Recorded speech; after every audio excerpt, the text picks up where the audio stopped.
Thanks for joining, everyone. I'm Yossi Goslin, NBA salary cap analyst. You can follow me on YouTube, Spotify, Apple for all my podcasts and salary casts, all under my name, Yossi Goslin. You could also follow me on Twitter, Blue Sky, for all sorts of transaction analysis. My newsletter, Third Apron, for even deeper analysis, and you can see all my salary cap information on capsheets.com. It's going to be, I made this announcement a couple times in previous episodes, but I'll make it one last time. I'm now differentiating when I have a conversational show with a guest, and for this one, so this is a podcast, and then whenever I do those solo shows where I do a lot of like salary cap analysis, I bring out the spreadsheets. That's a salary cast, so you can see those are even have their own playlists and stuff. I just wanted to clarify that one last time in case you haven't seen the previous ones. Another announcement, as you can see at the top, I've got the SBC logo. So I am going to be an instructor there. If you guys don't know what that is, it's an educational networking program that helps a lot of young people that want to break into the industry, get jobs. It's been very successful in the past decade. So I'll be helping out, teaching the cap. So if that's something you're interested in, just not necessarily even that, they also teach for like helping with media, analytics, everything, every facet. You can join, and I've got a little promotion going where if you join, it's a week-long program in Vegas during Summer League. You do the code Third Apron, I will give you a lifetime subscription to Third Apron. You can check out the link. There's some free stuff so you can see what that's like. But that's just a couple things, just a couple announcements I wanted to get to. So today, we're going to discuss the Clippers, a team that a lot of people just kind of ruled out. I think a lot of people thought they would probably be the worst team in the Pacific Division for the most part. Not a lot of belief there after the offseason they had. They surpassed all expectations, won 50 games, almost won the first round. So we're going to talk the Clippers, and joining me to discuss, he's a reporter and NBA writer for The Athletic. Does a lot of coverage for the Clippers as well. Law Murray. Law, thanks for joining me. And in general, first, how are you? But also, how are you coming away with the result of this Clippers season? Hey man, thank you for having me. The Clippers season, you just mentioned it. Low expectations coming in externally. There are people who, and I will definitely say I'm one of those people because y'all can read whatever I wrote over the summer, right after Paul George left, right up until training camp. Like I felt like the Clippers were going to be right in the middle of the mix in the West. I thought they'd be a play-in tournament team, and they were better than that. They won 50 games. They would have been a play-in tournament team if they didn't finish the season on an 8-game win streak, but they did that. That's a huge accomplishment for them. The playoffs were not something that they can feel good about. To lose a 7-game series to a team that you actually outscored over the course of those 7 games is a rough way to go out. They understood what they wanted to do. They were the better team to start that series. They were not the better team in the second half of the series, pretty much after Aaron Gordon's putback dunk. So that leaves a bad taste in everyone's mouths, especially when you consider how much along their careers their stars are. I think that's really difficult to know that you missed an opportunity to do something. Especially you look at these playoffs now, and you look at all the top teams losing home playoff games. That's really tough. Like that could have been you in the mix of trying to do something, both in terms of trying to get out of your own conference, and then who knows what the East looks like? Who knows who comes out the East? Certainly, it's looking like a team that even if it is Boston or Cleveland, they've shown that they're vulnerable, and so it's a huge missed opportunity for the Clippers in that regard. It's going to be a tough pill to swallow, but if you kind of zoom out and look at the big picture and look at where they were at the end of June, going into July, that team accomplished quite a bit this year.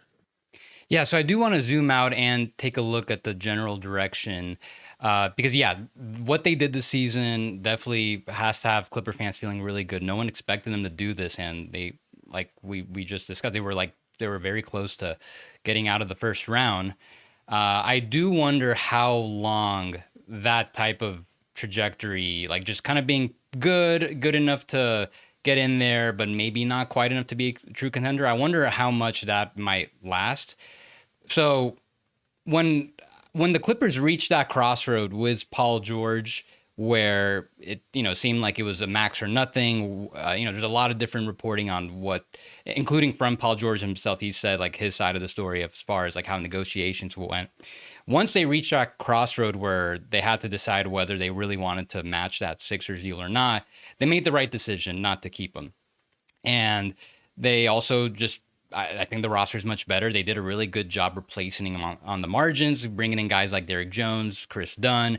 And I would say that George leaving helped elevate Norman Powell and Zubats a lot more. So, like, the decision to let him go, that was right. But I think but they got a lot of criticism heading in the last offseason. And I think it's more so what's more justified is kind of like everything that led up to it, where they gave Kawhi this 3-year extension. I suppose the expectation they wanted Paul George to take the same thing. He didn't take it. They were probably hoping to play things out, see what the market is for him, and then decide from there. But the threat of the Sixers, that was just like a thing that people knew they couldn't offer him a big deal. So if both sides are so far apart, in retrospect, just doesn't look good that they didn't try to trade him earlier or something. Just try to get some value for him. And understand, once they got Harden, they were rolling. They probably felt that the team was good enough to win a championship, but they lost. They lost a good amount of value just having Paul George leave.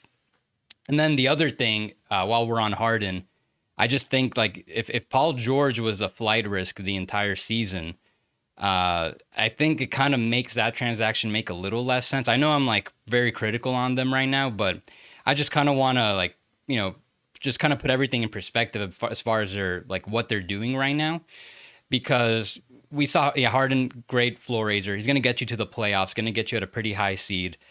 Same story for the most part once you get to the playoffs.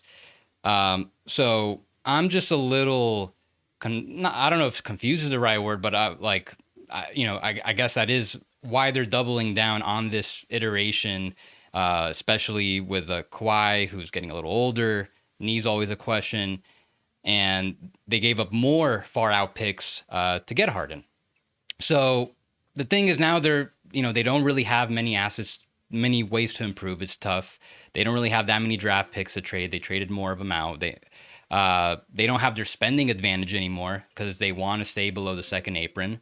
Maybe if the team is good enough, like where they're really a legit top team, okay, maybe like they'll be willing to get in that range.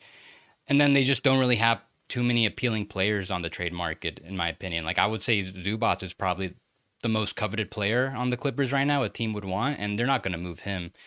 So like, I didn't mean to like rant on them, but I'm just when you look at the bigger picture, I just have to push back a little bit because I'm just not sure exactly where this is going. I understand they want to be in the mix at all times, and they've been always in the mix for the past decade plus, but that's just my pushback. It's great what they did this year, but if it's going to be more or less the same story every year, then I don't know how fans might feel about just kind of continuing this. It feels like it'll just kind of be the same thing going forward. Fans are quite apathetic about the team. If you look at a lot of the fan base, or I don't want to say a lot, but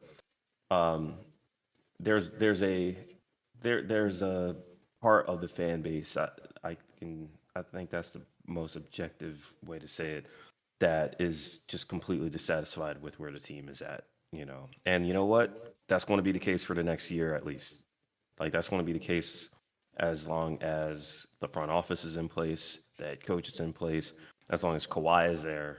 I bet you James is probably going to opt out, and they're going to rework his deal to match up with Kawhi, because that's the plan. The plan is, I think there's a part of the front office that understands that their best players are past their prime, and you took your shot last year, as in the 2024 season, to maximize the end of the run, and they fell short primarily because Kawhi's body didn't hold up. Kawhi was playing at a high level, as well as he's ever played for the Clippers, going into ending March 2024.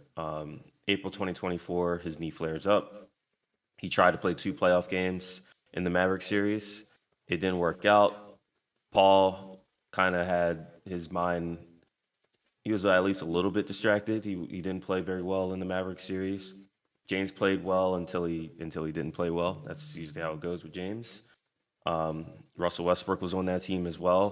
For the you had your whole 4 LA guys who were future Hall of Famers, and Russ was being phased out over the course of that year, and Russ felt that. Russ wanted to be back, and uh, basically the Clippers had other ideas. So uh, that this is a team trying to delicately thread being decent in the short term while keeping their powder dry for when they can acquire their next star to lead them.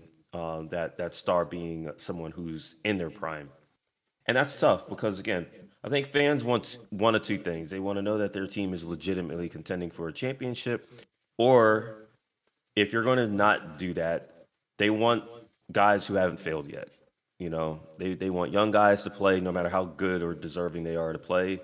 They want assets. I think a lot of fans look at other teams and it's like, why can't we trade for this person? Why can't this non-lottery player pop for us? That kind of thing.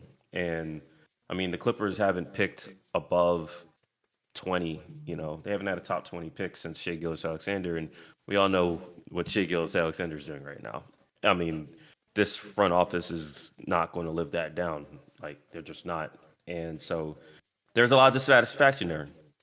And if you're Steve Ballmer, you can say, okay, we might have an apathetic fan base in terms of what this team is doing in the short term and a lack of belief that they're going to figure it out in the long term. Or you can say, we're not going to tank. We're going to be competitive. These regular season wins are going to feel good. We'll get to the playoffs and we'll see if we can actually make some noise given whatever team makes it to the playoffs in 2026. That's what makes 2025 difficult because, again, I don't think anyone was too beat up about how the Clippers were doing if you support that team while they were exceeding expectations. The fact that they were healthy and they played as well as they did to earn the 5th seed makes losing to a Denver Nuggets team that blew up their brain trust and had a bottom 10 defense. It makes that dissatisfying. And that's the tough thing. If you're a fan of the Clippers, you're probably not happy. But if you are just, again, looking at all 30 teams and where their situation is and what their opportunities are, if you're being realistic, you're like, in the short term, yeah, they are going to be competitive. They're not. I bet you their expectations won't be as low going into this next season as they were fall of 2024. That's number one. And then step two is, even though they don't have avenues right now that you can obviously say, oh, they're going to be a lot better, they do have opportunities to optimize the roster in front of them a little bit. And there's going to be it's going to be interesting. I'm sure you're going to bring up some things, but there's going to be some ways to do that. I think there wasn't a lot of confidence that the Clippers had their plan together when Paul George left, because they wanted Paul George to be there, but they weren't going to max Paul George out or give him a no trade clause to save face, because that's doubling down on the mistake. If you call it a mistake, and I don't even consider the Shea Gilgeous-Alexander trade a mistake, I think that that's a move that they made to give themselves a chance to be contenders. And for a variety of reasons, they didn't accomplish what they set out to accomplish. It took Oklahoma City 3 years out of the playoffs, and then now you see the team Oklahoma City is two different teams that, it didn't work out for the Clippers. We'll see if it works out for the Thunder. We can say it's worked out because of the regular season, but if the Thunder don't make it to the finals or they don't win a championship, we're going to look at that as a missed opportunity for them as well. So I think the perception of the Clippers is probably better now than it was, like you said, when Paul left. You don't max a dude like Paul George out. You don't give him a no trade clause.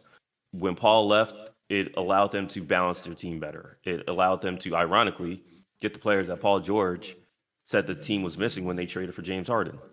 They got Derrick Jones Jr., they got Chris Dunn, they got Nico Batum. They need to be better building their roster for potential playoff matchups. But I think they did a really good job building their roster to get through a regular season, and they can actually build a better roster. We'll see what they do this offseason. No, absolutely. When it comes, I think they've proven that they're, especially even back to like 2019, 2018, they're great at building at the margins, and they proved it again last offseason. Mention all the guys they brought in to with their new added flexibility. Um, as far so you mentioned, look, the Clippers, no matter what, they're gonna stay competitive if they can. They just, it Right. seems like they have no interest in being out of the playoff business. And I think they're now like, they seem like they're gonna break the record like eventually for like most, is it most there's some playoff record, I don't know what it is, but like they're gonna, is it most, maybe most not consecutive, but they're gonna like They're get a not going to lot. be close to that for a while. But they've had 14 seasons in a row with a winning record. They've missed the playoffs twice in those 14 seasons. They missed the playoffs in 2018. That was the year that they traded Blake Griffin, and obviously they traded Chris the previous offseason, but they won 42 games that year. And then Right. obviously uh, they won 42 games in the 2022 season, but they flunked the play in tournament. So there's not only a huge, like, they want to win 42 games, they want to keep that streak alive. They're very proud of that organizationally, but they're also like, they don't want any parts of the play in tournament. Like, they played hard as hell because there are still some guys on that team who experienced what 2022's failure was like. And they don't have a playoff streak worth writing home about, but they do have that consecutive seasons with a winning record streak. Okay. Yeah, that's what it was. But either way, they're gonna try to win as like anytime they can. They're not gonna bottom out. And a lot of that confidence probably comes for the way they were able to pivot away from the Chris Paul, Blake Griffin era within like really like 2 years into Kawhi and Paul George, like very quickly. So I see, there's a lot of teams that are already being rumored to target guys in 2026 free agency. Maybe they can have cap space. Um, Main issue with that, just like tough now, like a lot of players just extend. Good chance a lot of the top guys that could become available by then, guys like Luca, De'Aaron Fox, Jaren Jackson, they'll probably, chances are they'll already extend. So you got to do a trade. Now, uh, it'll be a lot difficult than it was back then, where this is where like the Paul George thing kind of comes to effect, where when the Clippers traded Blake Griffin, they got it out of, they traded him, pretty early. They got a lot of good stuff. They got that pick that became Shea Gilgeous-Alexander. They got Tobias Harris, who they turned, I think, into like another 2 first-round picks. So they had like a nice surplus of picks, and they also still had this deep roster. So while the Clippers do have a deep roster now, they could bring in another guy for. They don't have the same type of package that they did back then, or the same amount of cap flexibility for 2026 as they did in 2019. So it's not quite the same. So I understand any confidence or like like the plan to make that kind of pivot, and hopefully sometime soon where they could bring in another guy. Um, I just kind of struggle to see, like, without the same amount of cap space, without the same amount of picks, who exactly they might be able to get. So, I mean, if the plan is to at least run this back for like another year and then try to make some type of change, I mean, do you have any thoughts how they might go about that, who they might pursue?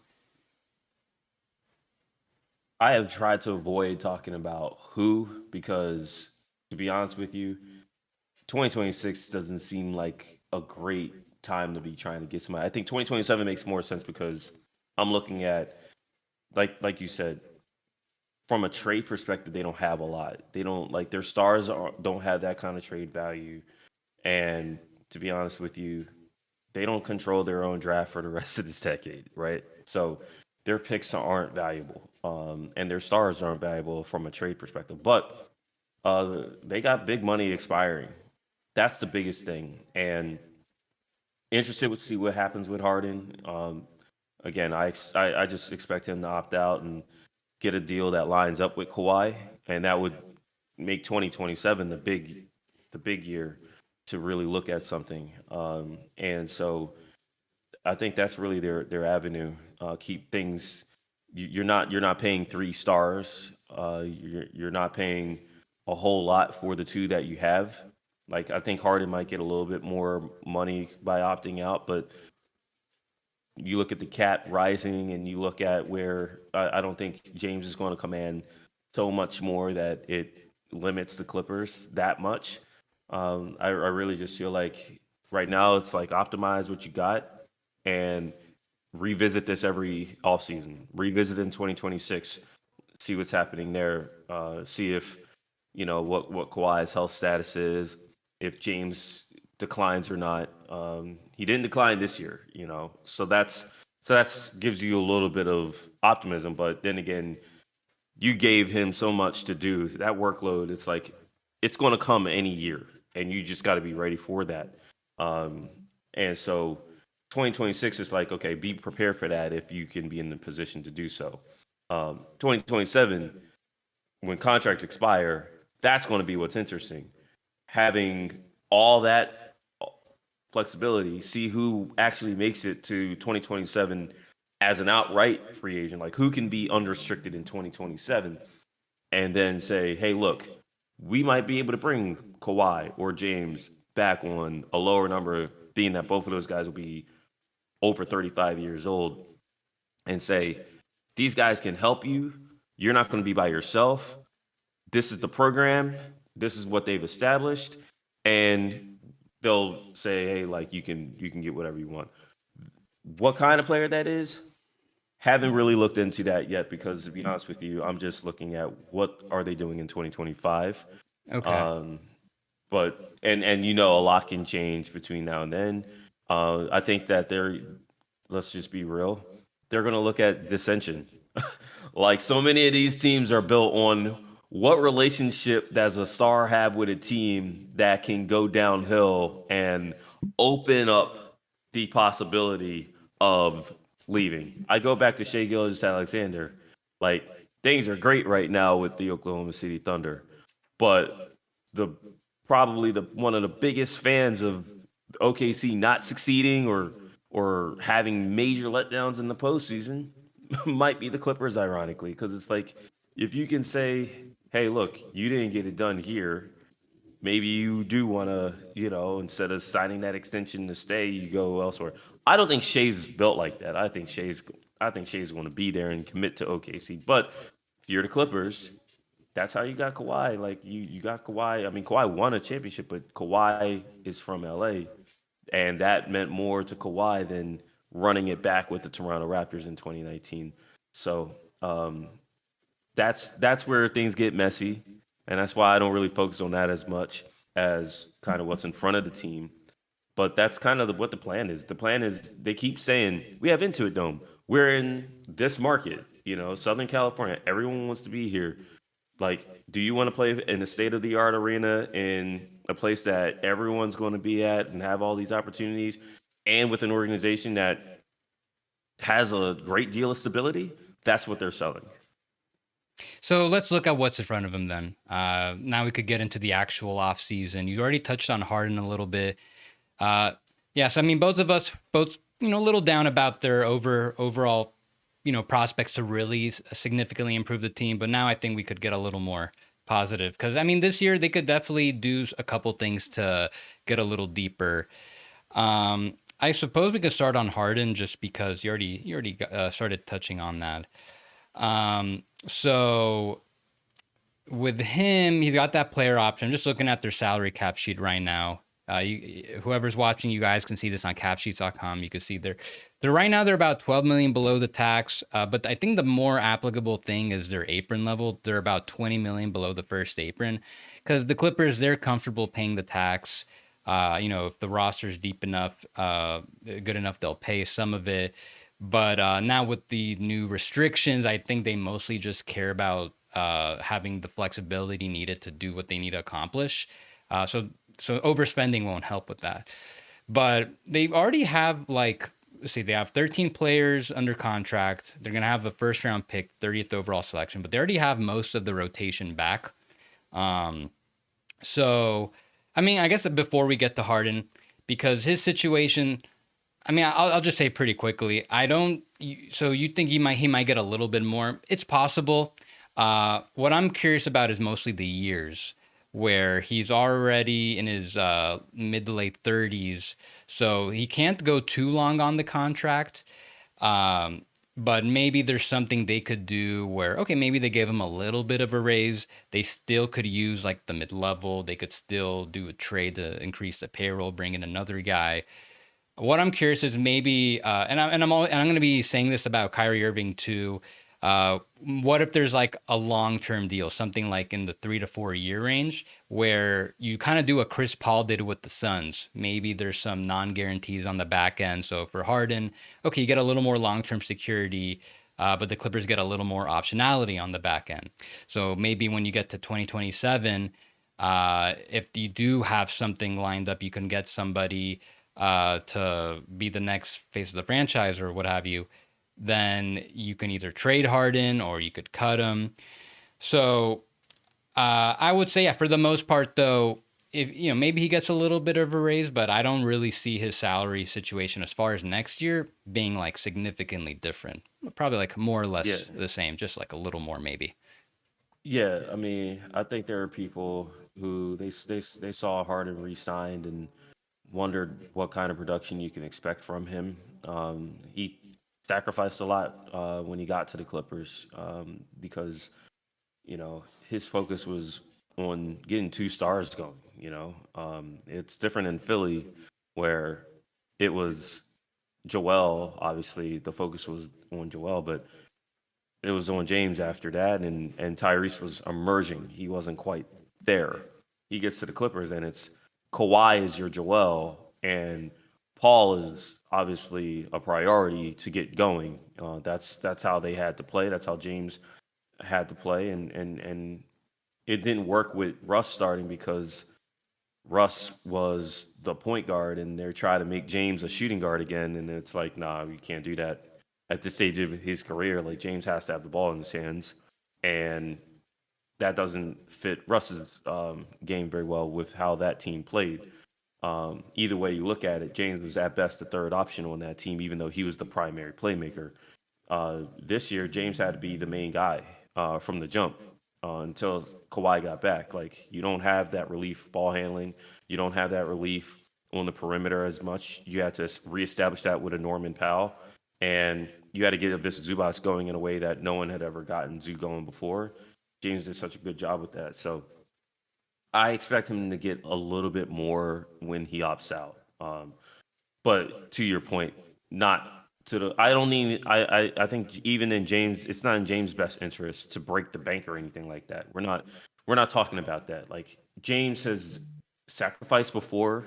I think that there's when all these things, these negotiations, we saw it was a relationship breakdown in Philadelphia. I don't expect there to be any kind of relationship breakdown in LA. The owner, the front office, the coach, the star are pretty much all on the same page. Kawhi might be disappointed now, but I think Kawhi understands like it's you and James in the short term, and Kawhi's already locked up for 2 years, and I just expect that those guys are going to be um, those guys are going to be tied together. It should be 2 years. That's what I would expect. If you're asking me, what do I expect out of the next Harden deal? Um, the money is whatever. Pay whatever is fair and whatever makes sense. But the length is going to be key, and I think the key is, I think it probably makes more sense for the Clippers to have James tied to Kawhi in a way that if it was last year, they wanted Paul George to be tied with Kawhi. Um, they offered Paul 3. He he took the Philadelphia deal. Now you get James. He signed a 1+1. He overperformed it. He can opt out, pay him a little more, treat him, but also keep him in line with what your plan is. Yeah, would say to like the first 2 years being guaranteed, that seems to be pretty logical what's going to happen. Just align him with Kawhi. As far as like what a little bit more might be, I would guess Harden might just point to what Kyrie got with the Mavericks on his last deal, where he's making around like low 40s. Just given this, they're in a similar stage of their career, I could see that being like maybe like a pretty reasonable high end what Harden might ask for. But yeah, in the end, even if he gets that, they still have all the same flexibility that they have to build out the roster. So I mean, now we could just get into like a little more of the fun stuff. So last year, the Clippers, they exhausted all their flexibility. Once they let George go and they were decided, we're going to just make the team as deep as possible. They used the full mid level to bring in Jones. They used the biannual to bring in Nicholas Batum. And also, all that hard caps them to the first apron. But once they did that, now they could also do sign and trades. They could sign and trade for free agent. That's how they got Chris Dunn. So you just have they have just a lot more things they could do to improve the roster. In general, they could also just increase the payroll in the trade. You could take back more than you're sending out. So that's going to be the priority. So even if they have like 15 to 20 million to spend, I would say they're probably just going to just exhaust everything they can. Just bring in the best guy possible. Spend every last dollar they can up into that first apron hard cap. If the team's not good enough or something, okay, they could get below the tax later. They did that this year. But so I would say, they don't have the biannual this year because they used it last year, but the mid-level, that's the bigger thing. As you look at the rotation, which is like, again, mostly full for the most part, any targets you could see them potentially try to pursue with that, even if it's someone that you think they might have to go a little higher. Anyone in mind you think that would be a pretty good fit for what the Clippers are going for?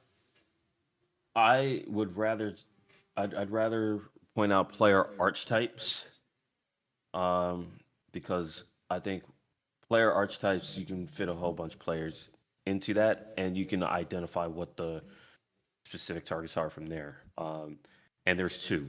The Clippers need ball handling help, and they need front court help. I think they have a starting lineup, especially if Harden opts in. You can reasonably say, okay, you got James, Kawhi, Zoo. That's your top three. Norm is your fourth guy in that, and Norm's going to get interesting. I'm sure you're going to want to talk about that more later. That fifth starter being Chris Dunn or Derrick Jones Jr., like those guys pretty much fulfill the same role as far as being very important to the defensive infrastructure that the Clippers established for the first time this past season. And then you're expecting Nico Batum to opt in, but you need a better backup big than Nico. Like Nico is going to be 30, I believe 37 years old in December. He's in the twilight of his career. He's year to year at this point. He's mulled retirement before, but he loves playing for Tyronn Lue and he wants to be back. So whether he opts out or opts in, like I expect Nico to be back in some capacity. Um, Ben Simmons was the backup center to end the season. He's a free agent. He eventually faded out of the rotation completely for the Clippers. I don't expect him to be back. If he comes back, it would be on a very low number. I just feel like the Clippers need, for one, a player who can play in every game. Ben's wasn't able to play in back to backs, and then Ben, his shooting is not. That's been the talking point since he was an All Star, right? The real decline for Ben is that he doesn't even look at the basket. He can't score at all. He scored I think 10 points in his Clippers debut, and then he never scored double digits again. I don't believe for the Clippers. Like that's I think he went the last month of the year not even attempting a free throw. So you need someone who's more of a threat on both ends of the floor. And so your front court help should be a player who can be a backup center in case Zoo misses time or gets in foul trouble or it's a bad matchup, but also a player who might be versatile enough to slide in and play the four next to Zoo. And, again, the players off the top of my head that fit that kind of archetype is guys like Nas Reed or Bobby Portis Jr. Like those are players that could really help the Clippers if they were open to going to LA. I don't know how they would get secure those guys. But that's the kind of player archetype that the Clippers haven't really had in several years. And then when you talk about point guards, like Kevin Porter Jr. started the year on the team. Harden missed a few games, and Porter started a couple in his place. But again, James was incredibly durable. And when they traded Kevin Porter Jr., the understanding was Bogdan Bogdanovic was going to be that primary ball in hand player in the second unit. And Bogey eventually played really well. He didn't have a great playoffs, but Bogey is better at the two than to say he can slide in and be your point guard if James has to miss a week or something. Chris Dunn, they don't really look at him as a point guard. Like Chris Dunn, you almost got to look at Chris Dunn like I said, with how you look at Derrick Jones Jr., a point of attack guy, a defender of multiple positions, but offensively as a guy who at best can kind of help just handle the ball a little bit, but not a guy who penetrates and makes plays at a high level or at any level, really. Chris Dunn rarely ran pick and rolls. Chris Dunn was just, I'll get the ball over half court and get it to James and let James operate from there. I think you need a guy who can do that.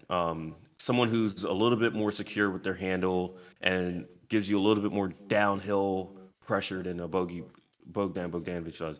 But the key with any Clippers guard that they acquire is they are big on positional size. They love the big point guard, the point guard who, I mean, they can do the point guard stuff offensively, but defensively they can again not be hunted, guard multiple positions. Who that player is, I'm very fascinated to see. But that's really it. Like, I mean, you're pretty much set if you bring back James and Nico, and you already got these guys. That's 10 guys you're talking about. Yossi, like you're talking Harden, Dunn, Powell, Leonard, Zubats, Jones, Bogdanovic coming back. Batum, you're hoping to opt in. If you add a backup center who has some positional versatility offensively and a backup point guard who has some positional versatility defensively, that's 10 guys, not counting guys that you hope to step up next year, third year guys, and Kobe Brown, who will definitely be on the team, and Jordan Miller, who will probably be on the team. I say probably just because he's got a non-guaranteed, but I expect the Clippers to want him as a part of their program next year. And then you got Cam Christie. So that's the 13th guy. So you got a lot of guys already. You only really need 2 veterans that can affect your team next year. Yeah, so like I said at the top, they're already got most of their rotation set. They're at 8 of 10 guys. So whatever they're most likely, say for some trade where they can upgrade on one of their starters, I'm not really, it's hard to envision what that might be, but most likely they're just going to fill in the gaps of what they need on the bench, which I think you laid them out perfectly. They have a lot of different options at the wing, and I would definitely consider one of those young guys that you mentioned. Most likely somebody could step up. They could also bring back Amir Coffey. I don't know, how they feel about him, but they've got. I'd be surprised if Amir's back. I just would be surprised. Like he didn't play a single second in the playoffs. 7-game series. There were blowouts. There were opportunities to change things up. Amir was safely in the rotation for 90% of the season. Amir didn't play a single minute. And that, Yossi, is usually a telltale sign that it's like, hey, look, you're about to be a free agent. We want you to get your money. We aren't going to put you in position to get hurt unnecessarily and affect things, but we also don't see you as someone who can help us in any capacity right now. Thank you. Good luck. We'll see you down the line. So I'd be surprised if Amir's back. But either way, they've got a lot of other options on the wing, so I think they're fine there, which makes the offseason a little easier because I think that's where most teams would like to try to get someone on the free agent market. I think getting a guard won't be that difficult. I've been saying this for a while when discussing a lot of teams that need a guard, that there's a lot of good ones available out there. They might not even need to dip into their full mid-level to get one. Maybe there's some that even get a lot less than people might be surprised to get. There's a lot of guys there's I think it's a mixed bag with a lot of these players, but there's like D'Angelo Russell, Tyus Jones, Chris Paul, just reading off a list. One one player that the Clippers almost acquired a couple years ago, Malcolm Brogdon, he's going to be available. A little bigger. You talk about they want like a big, like a bigger guard. He's a little bigger than some of the other point guards out there. So I don't think I it'll would be too. consider Brogdon. I would consider Brogdon a primary target for the Clippers. Okay. Like you said, they almost traded the first round pick that they wound up using on Kobe Brown, Marcus Morris, and Amir Coffey to get. I think if Brogdon would have been a buyout guy, then I think the Clippers would have considered him along with Ben Simmons. Now Ben Simmons, it was like that was a more pressing need because you needed a big, even though you kept calling Ben a point guard. Um, and Malcolm just had this relationship now with Michael Winger, who, he runs the Wizards now, but before that, he was in the Clippers front office. So there will, at the very least, there will be some consideration there, and he fits everything that the Clippers look for as far as a point guard who can shoot, who has positional size. I would, that's like a bullet, on the board there. Yeah, and with Brogdon, missed a lot of time last year. I don't really think he played the last like month or two. I don't think he with the played after Wizards. All-Star break at all. Yeah. So I don't know what the Yeah. market's going to be on like for him. And when you look at the rest of the league, most teams are already set at guard. So I kind of, it's hard to see how many teams are really going to be after a lot of these guards. It wouldn't surprise me. Last offseason, a lot of pretty good role players got a lot less than they probably deserved. A big part of that was the cap barely went up. It's going to go up the full 10%, so that might help with that. But also, there's only one cap space team right now, which is the Nets. Unlike last year, there was 7. So it's still kind of, it And could one still of be those 7, you would say one of those 7 was Philadelphia, right?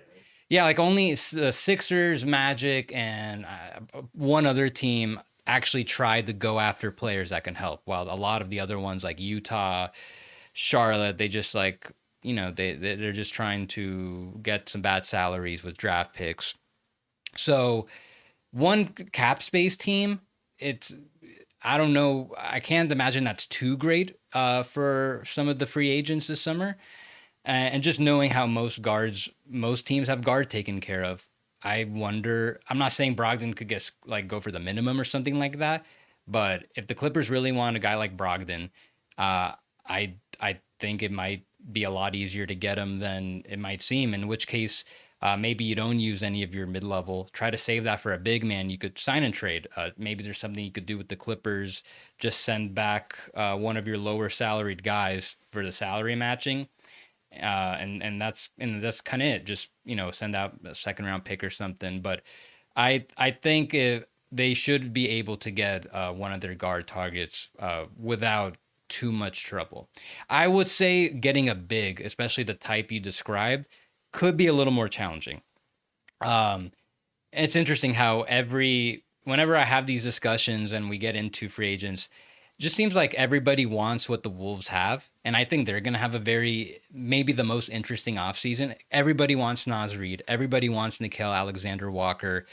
What's going to happen with Julius Randle? Now he's playing really well. How are they going to pay all these guys? So getting a guy like Naz Reid would, you can't, it's going to require some kind of creative sign and trade.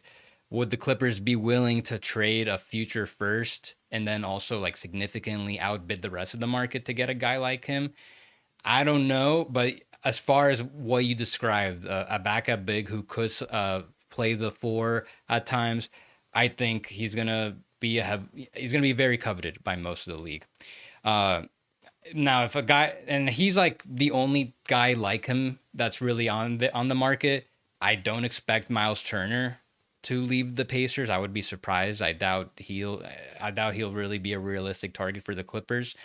So when you go down a little bit, I wouldn't consider Miles Turner a target at all. Like Miles Turner is a starting center, and you know what? Miles Turner has played his entire career on a team that is up 2-0 in the semifinals against the 1 seed and went to the conference finals the year before. Like Miles Turner's not leaving Indiana to be anyone's backup or to play out of position for somebody. Right. Like that's not happening. The Yeah. Clippers think that Zoo's an all-star at that position. Like they're not going to Yeah. use significant resources to get a overlapping player. Yeah. I just bring up Miles because he and Nas Reed are like, I put him in a similar tier of as far as like stretch big free agent, which that are going to be well above the mid level. So then when you look at the mid level, you can look at guys like Brook Lopez. Uh, I don't, Santi Aldama will probably get that, but I'm guessing he'll stick with the Grizzlies. Kind of an interesting, could be an interesting fit, but maybe not like big enough for what the Clippers want.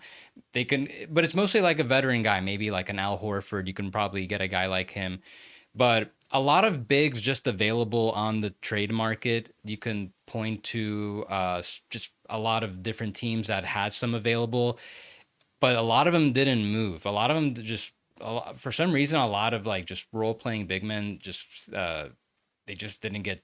They just stayed put. Like the Blazers had a couple guys.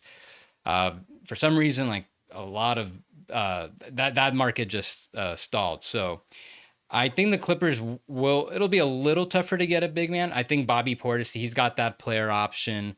I would guess he opts in, but even if he does, I if the especially if the Bucks do end up having to trade Giannis and change things up, I'm sure Bobby Portis would then be available. I don't think that would be difficult at all for the Clippers to make get done. Um, they can even just absorb him with their mid level. So I think there's a lot of there are ways for them to get a lot of these different guys. I think it'll just kind of fall down to, well, how much do they want to give up? Especially considering they already are so low on picks. Do they really, if Nas Reed is even attainable, do they want, is that worth one of their last few bullets? Or maybe they just want to go for something a little more of a short-term option to just kind of get through the next few years. So a lot of options. I'm sure they'll get them done. I'm sure whoever they bring in will probably be the right fits. The Clippers have, like, I'll give them credit. They've just done a fantastic job at identifying exactly who they need and who fits them well with this group. And there's just so many options. They'll just just a matter of who they want and how much they're willing to give up, to how much they're willing to sacrifice for that big. Yeah. Yeah. In the chat says John Collins. I don't. Well, he'll probably opt in. $26 million player option.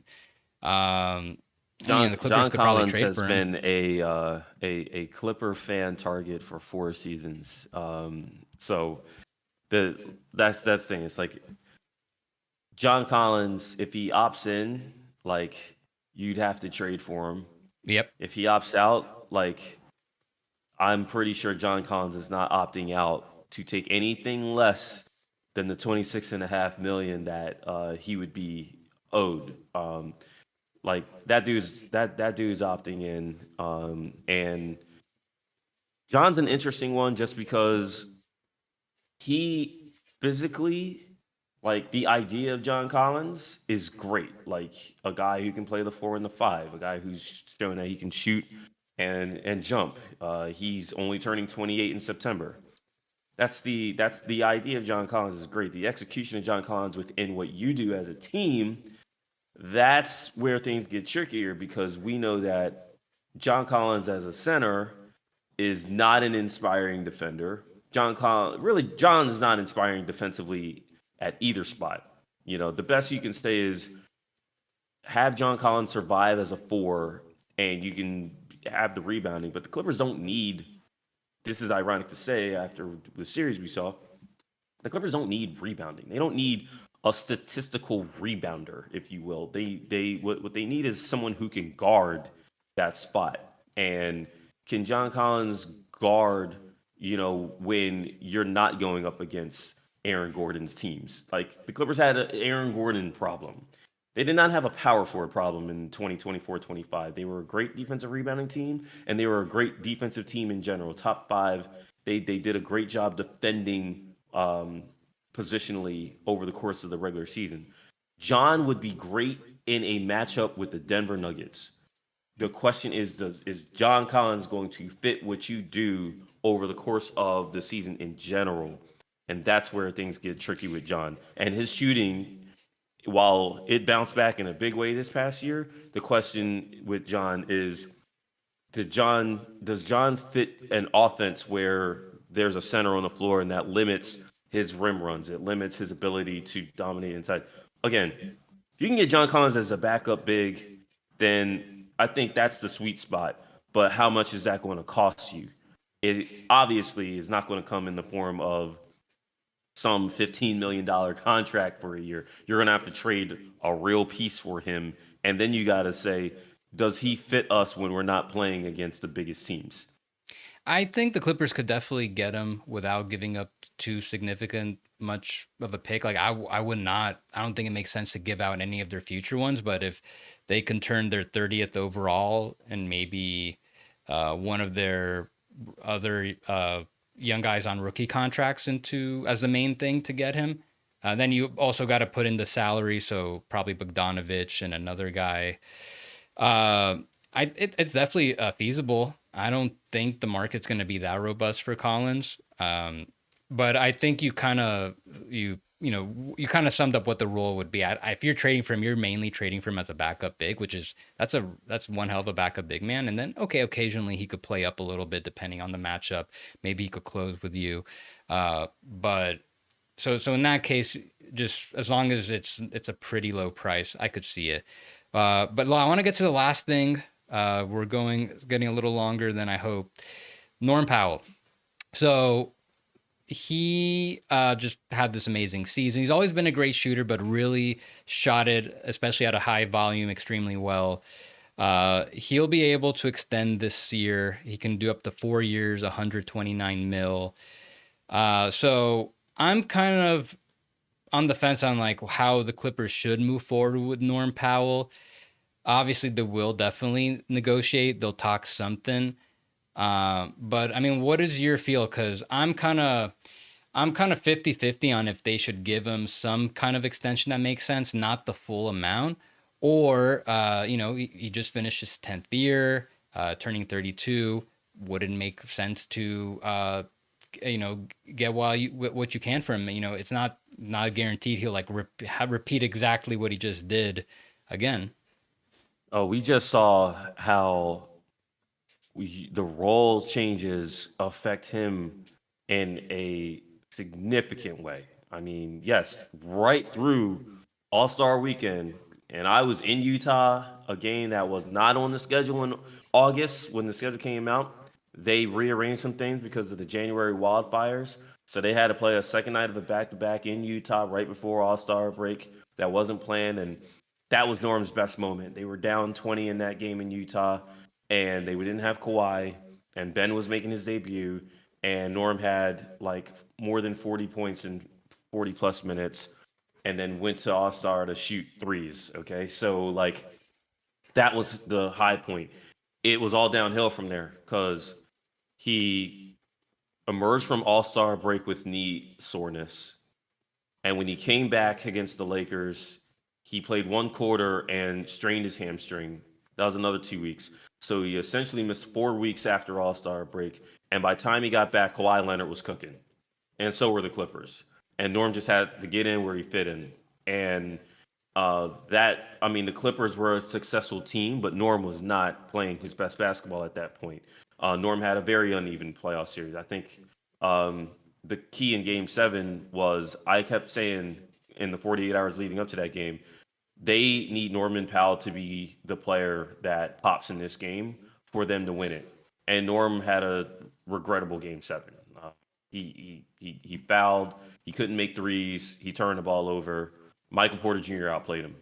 And so, to your point, you brought this up already. He is turning 32. He has been injured to the point where he's missed at least 20 games 3 of the last 4 years. And he's a small guard that needs to be hidden defensively. He's not an asset defensively. He obviously can participate as part of a top 5 defense, and that is a credit to Norm, right? Like Norm was good enough defensively where it's like Norm's not going to break your defense, but you're not asking Norm to be a part of like how your defense is performing at a high level. And so, ironically, Norm is like in the Paul George scenario, like with a year left on his deal. Yeah, you're going to talk to him and his representatives, but you're also going to be like, Norm, this is what we're doing, and this is what we can offer you now, and you can take it now, or you can try and mess around with how weird things get in free agency. Now, when Norm was last a free agent, the Raptors were like, you got a year left on your deal. We're going to trade you midseason to Portland for Gary Trent Jr. And then Portland gave him the deal he's on now, 5 years. What was it, 90 million, whatever it was, that leaves him where he's going to make 20 million in the last year of this deal in this upcoming season. Different CBA, different situation. Portland, they got to midseason and we're like, we need to blow it up. It's not working. We're going to trade you. We're going to trade CJ McCollum. We're going to trade Robert Covington. Actually, Rocco was part of the deal that sent Norm to LA in the first place. And it's worked out great for Norm. Norm's played some of his best basketball with the Clippers. It's worked out great for the Clippers, obviously. I mean, Norm's the only player in that deal outside of Keon Johnson who is still playing in the NBA. Okay. But what do? If you're trying to really upgrade at the four, you might need to trade Norm to do that. Not Bogey, a guy who's making under 20. You might need to trade Norm when his value's at his highest, when he isn't hurt or anything like that. If I'm the Clippers, I, you know, I look at this like I looked at Terrence Mann. It's like, hey, look, I was about to if we say. can get you on a if we can get you on a deal that it's like, hey, whether we trade you or not, you're paid. Norm might want to take that. But if Norm's like looking at his guy Fred Van Vliet, I mean Norm's understanding the grind, but if Norm is like, I gotta tap into my bet on yourself, do you want to bet on yourself? Do you want to say, hey, look, I know James might decline. I know Kawhi went into training camp and had something happen where he needed to be parked for months before he could debut for the season.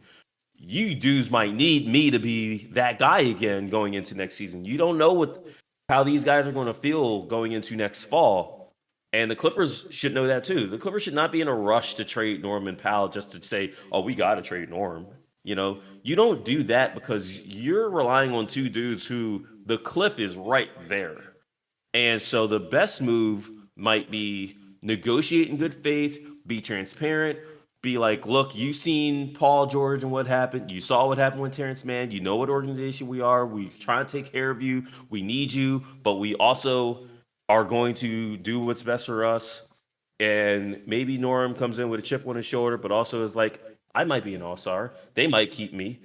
You never know. And the Clippers get to a point in February where they understand where they are in the standings. They understand where they are with who they're playing well against and who they're not playing well against. They understand how fit James Harden and Kawhi Leonard are, and maybe that's where you make your decision on how much you need to move Norman Powell to upgrade your roster, or if you just are completely terrible in February and you're like, Norman Powell's about to be a free agent. We're sellers. Let's see if we can get a pick for him. You summed it up perfectly and brought up a lot of points I was about to make. I think clearly Norman Powell, first of all, that's probably the biggest, I would say more than Harden, the biggest priority. Like what are you going to do with him this summer? So you mentioned Terrence Mann. So they signed him to an extension last year where they were able to trade him immediately. They didn't trade him immediately, but since they signed it pretty late, usually a big extension, you can't get traded for 6 months, but it was like, I think a September, October extension. So it would have taken it past, that restriction would have gone past the trade deadline. So the point is, I think the Clippers will probably hold like a pretty hard line on whatever number they have in mind with Powell. The years 2, we talked about how whatever they do with Harden, they're going to align it with Kawhi. I would imagine with Norm, he's on that same timeline. So what I'm sure they'll be negotiating. They could try to get him on something which will still be very lucrative, where they could keep his trade eligibility immediately, especially if negotiations do drag out past August. But I do think though, yeah, they're going to listen to offers. And what I'm curious is, What if there's a team that is so in love with Norm that really wants to bring in his element of shooting? They're really willing to give up like some like real stuff to get him. I think the Clippers got to think really seriously. Not necessarily has to be like a player that could help, like an upgrade at the four.